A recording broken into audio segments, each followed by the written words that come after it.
Yo creo que este decreto lo que va a hacer o lo que debería permitir es llegar de acá a los 9, 12 meses a lo que el decreto menciona, poder llegar a hacer una OPA, una oferta pública de acciones, y que Petroperú realmente no solamente esté listada en la bolsa, porque hoy en día ya está listada, no a través de los instrumentos de deuda, sino Petroperú de alguna manera pueda cotizar en la bolsa como lo hace Ecopetrol. Estamos en la comunicación con Edmundo Lizarzaburu, él es profesor de Administración y Finanzas de la Universidad ESAN, al cual le damos la bienvenida aquí en Exitosa. Buenas noches. Buenas noches, ¿cómo están? Muchas gracias por la invitación. Buenas noches. Ya hemos abordado en el bloque anterior el tema técnico. Queremos hablar con usted con el tema financiero. Esta inyección económica que le dio el MEF a Petroperú, ¿usted considera que va a ser bien utilizada? ¿Qué debería presentar Petroperú para darnos la seguridad de que esto no se va a volver a repetir?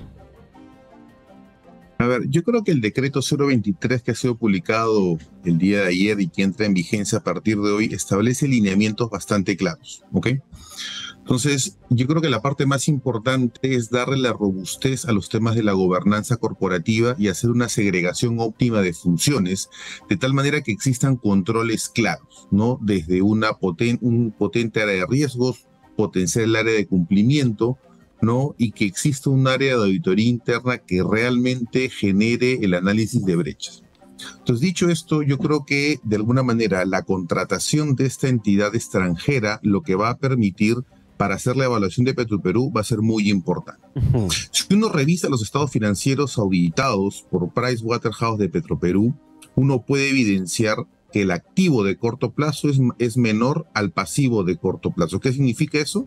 Que lamentablemente el año pasado Petroperú tenía un capital de trabajo negativo. Es decir, esta situación ya se venía arrastrando con una anterioridad.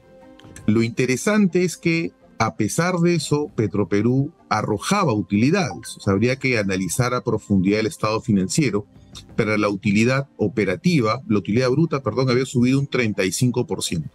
Claro, todo esto queda en lo etéreo porque lamentablemente no llega al ciudadano. Ese es el problema. O sea, no se traslada los precios y la mejora funcional al ciudadano. Entonces, uno revisa los precios y como decían los dos invitados que tuviste hace un momento, el precio llegó a estar 108, hoy en día está en 88 aproximadamente, pero lamentablemente esa caída del 25 o 30% no se refleja en los precios de los combustibles. Entonces, eso lamentablemente es algo que debería poder ir mejorando. Claro, y yo le quiero llevar a usted como experto en tema financiero en la experiencia de Pemex en México. ¿Qué tendríamos que hacer nosotros para no caer en esa misma situación con Petroperú? Que lo que pasa en México, se trata de una empresa importante en el tema de hidrocarburos, pero constantemente en los últimos años fue inyectada económicamente por el gobierno de turno y aún así termina siendo la empresa petrolera más endeudada, según lo que se conoce del mundo. ¿Por qué o qué tendríamos que hacer para no caer en ese mismo nivel de atrocidad financiera que Pemex? A ver, tú has mencionado un concepto que es fundamental y tus oyentes lo tienen que tener totalmente cristalino. Un endeudamiento es la relación de deuda con capital, es decir, pasivo entre patrimonio. Bien. Esta relación en el 2020 en Petroperú era de 2.95. Al año pasado está en 3.55, es decir, del 2020 al 2021 Petroperú en ratio financiero, en estructura de capital, está más endeudado. Si eso le suma su problema de liquidez, claramente este aporte que está haciendo el Estado peruano, estos $1.000 millones, o 4.000 millones de soles, no solamente va a servir para pagar proveedores, yo creo que la explicación es incompleta, es para mejorar la estructura financiera de Petroperú. Claro, pero esa estructura financiera tiene que venir acompañada con un ordenamiento corporativo que no va a quedar en el aire, porque si uno revisa el decreto, claramente hay plazos que el directorio se va a comprometer a hacer y ejecutar. Y acá claramente no solamente FONAFE, Contraloría, sino toda la ciudadanía debería estar mirando. Eso es por un lado.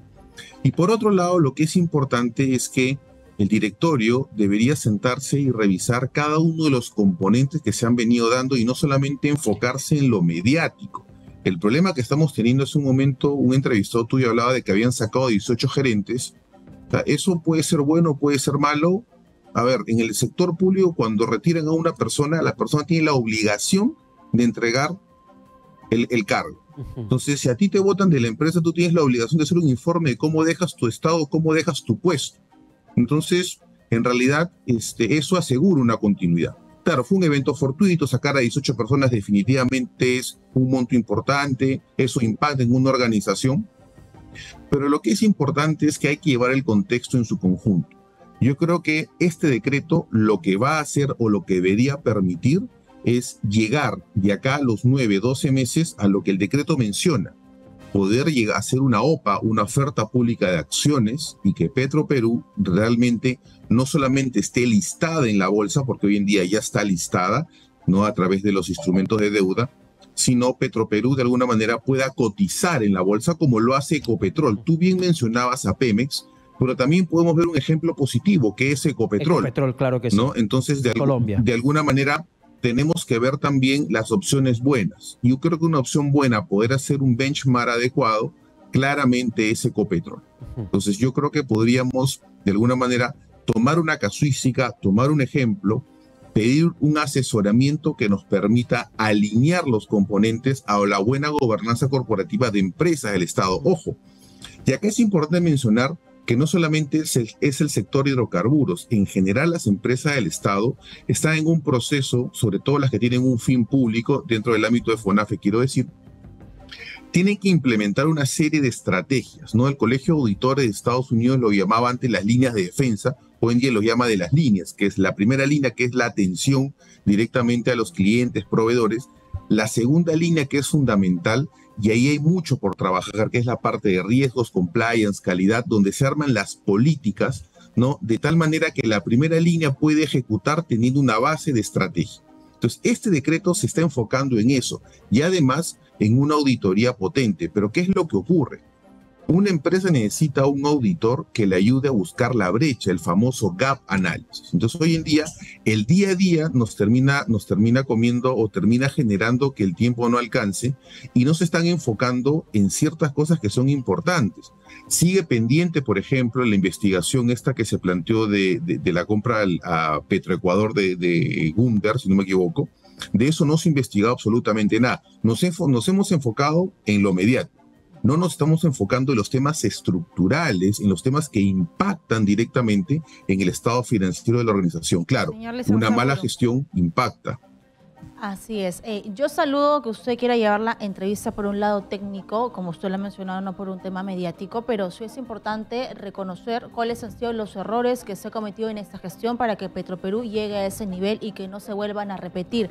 Desde el punto de vista financiero y económico que usted maneja muy bien, ¿qué ha pasado para llegar a este punto? Que el MEF tenga que darle inyecciones económicas y que toda la población se vea lamentablemente afectada. A ver, yo creo que la respuesta sale un poco de lo que te he mencionado y te lo resumo claramente. Primero, hay una falta de liquidez, un capital de trabajo negativo, ¿ok? Que se ha mantenido. Segundo, un incremento del endeudamiento. Tercero, el incremento en el costo financiero. Y un punto adicional es, y eso habría que analizar con mayor detalle, es qué tipo de contratos de cobertura se realizaron o no para poder generar el abastecimiento, porque si bien es cierto, el precio puede subir o bajar, existen instrumentos que permiten poder mantener y cubrir el costo. Entonces, todo eso nos genera toda una situación de zozobra hacia los ciudadanos. Yo sí soy muy optimista con esto de la OPA, ¿por qué? Porque si uno la analiza a detalle, es una de las pocas alternativas, salvo Sedapal, de una última alternativa de que existe una empresa pública que pase y se convierta además en una empresa con capital privado. Yo creo que eso sería muy importante porque la incorporación de accionistas internacionales ayudaría, ¿no? Y eso generaría mucho más eficiencia. Miremos a las estaciones de Primax, miremos a otros conglomerados que están haciendo bien las cosas y que de alguna manera hay la posibilidad de poder aprender buenas prácticas de ello. Bien, muchísimas gracias por la comunicación alcanzada, señor Edmundo Lizarzaburu. Buenas noches. Buenas noches, muchas gracias por la invitación.